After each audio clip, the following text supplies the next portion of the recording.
Sintayong bantu banjir di Aceh, netizen sindir Erick Thohir.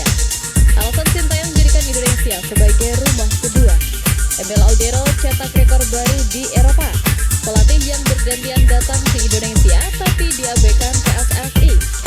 Assalamualaikum warahmatullahi wabarakatuh. Salam olahraga, jadi kembali lagi saya mereaksi channel YouTube Garuda Space, dan Garuda Space mengabarkan ke kita yang salah satunya adalah kiper terbaik Indonesia Emil Audero saat ini terpilih menjadi kiper terbaik di Eropa. Dan yang selanjutnya, pelatih berdatangan ke Indonesia tapi diabaikan oleh PSSI. Sintayong bantu banjir di Sumatera, dan yang terakhir Sintayong jadikan Indonesia rumah kedua. Coba kita saksikan bersama ya. Kabar membanggakan datang dari kasta tertinggi sepak bola Italia Serie A yang membuat pendukung timnas Indonesia tersenyum lebar. Kiper berdarah Mataram, Emil Audero Mulyadi, sukses mencatatkan namanya sebagai salah satu penjaga gawang paling menonjol di Eropa musim ini. Berdasarkan data statistik terbaru yang dirilis akun spesialis data sepak bola @statmusi.fc, Emil Audero resmi menasbihkan diri sebagai kiper dengan jumlah penyelamatan terbanyak di Liga Italia. Mantan penjaga gawang Juventus dan Sampdoria itu mencatatkan rata-rata tertinggi yakni 4,09 penyelamatan per pertandingan sepanjang musim berjalan. Catatan 4,09 tersebut bukan sekedar angka di atas kertas, melainkan gambaran betapa vitalnya peran Emil di bawah Mister UL's Cremonese. Jika dirinci, ia melakukan setidaknya 4 penyelamatan krusial dalam setiap 90 menit laga demi menjaga gawang timnya tetap aman dari kebobolan. Prestasi ini terasa semakin istimewa karena Emil mampu mengungguli deretan kiper papan atas Serie A. Namanya berada di atas penjaga gawang Lazio, Ivan Provedel, yang menempati posisi kedua dengan rata-rata 3,93 penyelamatan per pertandingan. Tak berhenti di situ, Emil juga meninggalkan sejumlah nama besar lainnya. Ia mengungguli Sevillar yang menjadi andalan AS Roma hingga David De Gea, mantan kiper terbaik dunia yang kini membela Fiorentina. Dalam daftar tersebut, De Gea hanya berada di peringkat ke-9 dengan catatan 3,27 penyelamatan per laga. Angka ini menegaskan betapa konsistensinya Emil menjaga performa di tengah tekanan tinggi yang kerap dihadapi timnya. Berkat ketenangannya di bawah Mister, tim berjuluk Grigio Rossi mampu tampil kompetitif meski tak diunggulkan sejak awal musim. Cremonese bahkan menjelma sebagai kuda hitam yang merepotkan banyak lawan. 1. Christian Panucci. Kehadiran Panucci di Jakarta beberapa waktu lalu sempat memicu rumor mengingat rekam jejaknya yang mentereng di Eropa. Namun, usut menyusut kedatangan legenda AC Milan tersebut sama sekali tidak berhubungan dengan sepak bola. Ia datang ke Indonesia untuk berpartisipasi dalam sebuah acara olahraga selebriti Padel Wars 2025 yang diselenggarakan oleh Rams Entertainment. 2. Sintayong.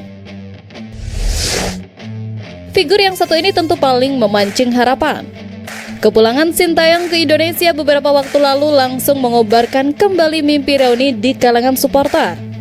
Banyak yang berharap kedatangannya adalah untuk melakukan negosiasi kembali dengan PSSI. Kenyataannya, pelatih asal Korea Selatan itu memiliki agenda yang sama sekali berbeda. Ia berada di Indonesia selama 10 hari untuk fokus pada kegiatan di akademi miliknya, Sintayong Academy Camps. Sintayong bahkan mengonfirmasi bahwa belum ada satupun kontak dari PSSI terkait kemungkinan kembali melatih timnas. 3. Timur Kapadze. Ini adalah nama yang paling santer digadang-gadang dan paling diharapkan. Kedatangan Timur Kapadze ke Jakarta beberapa waktu lalu sempat dianggap sebagai sinyal final bahwa ia akan segera diumumkan sebagai pelatih baru. Momen saat ia salat Jumat di Masjid Istiqlal pun viral dan semakin menguatkan spekulasi.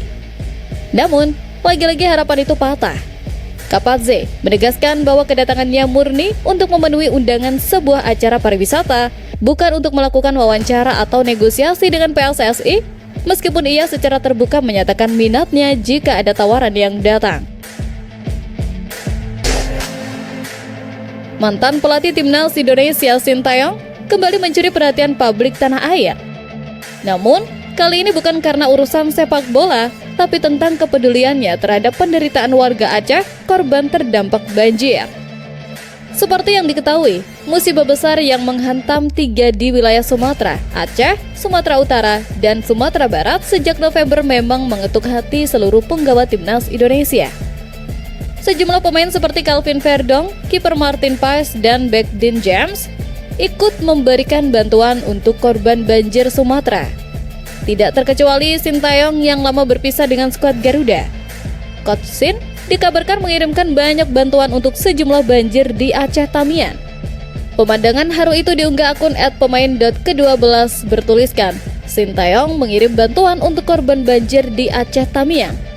Tampak dalam tayangan video yang diunggah akun tersebut, sejumlah bocah korban banjir bandang mengucapkan terima kasih sembari membentangkan spanduk bertuliskan, Coach Sintayong peduli bencana Sumatera, Aceh Tamiang. Sontak, postingan ini menuai beragam reaksi warganet. Banyak dari mereka yang menyanjung kebaikan Coach Sin. Beliau bukan hanya ingin memajukan sepak bola Indonesia, tapi beliau emang benar-benar senang dan cinta Indonesia. Nasionalismenya melebihi para pejabat-pejabat yang cuma modal bacot doang, tulis netizen. Menariknya, tak sedikit dari netizen yang menyinggung bantuan alat olahraga yang sempat diungkapkan oleh Ketua Umum PSSI sekaligus Menpora Erick Thohir.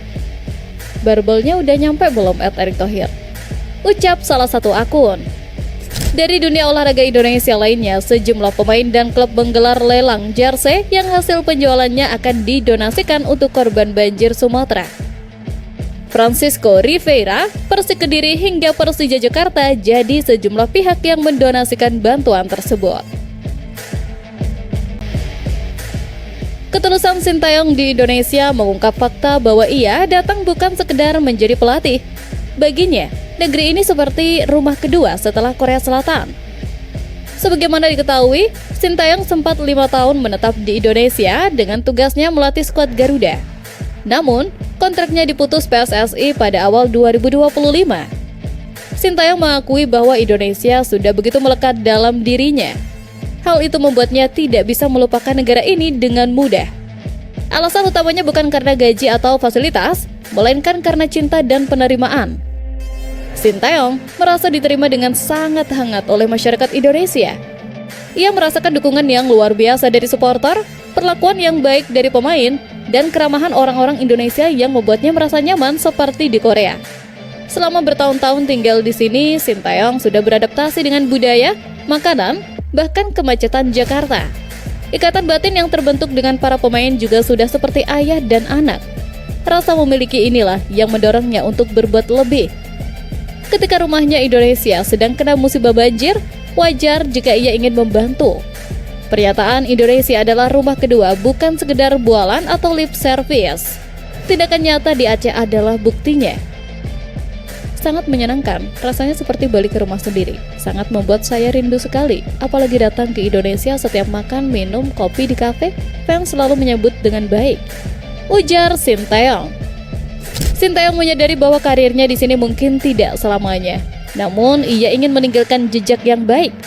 Ia ingin dikenang bukan hanya sebagai pelatih yang membawa Indonesia ke Piala Asia, tetapi sebagai sahabat yang ada saat Indonesia susah. Pengakuan ini tentu membuat kita semakin respek. Kita beruntung memiliki pelatih yang menaruh hatinya 100% untuk negeri ini. Semoga rumah kedua ini selamanya menjadi tempat yang nyaman bagi Coach Sin. Oke, itu saja untuk video saya saat ini. Nantikan video saya selanjutnya. Sampai jumpa.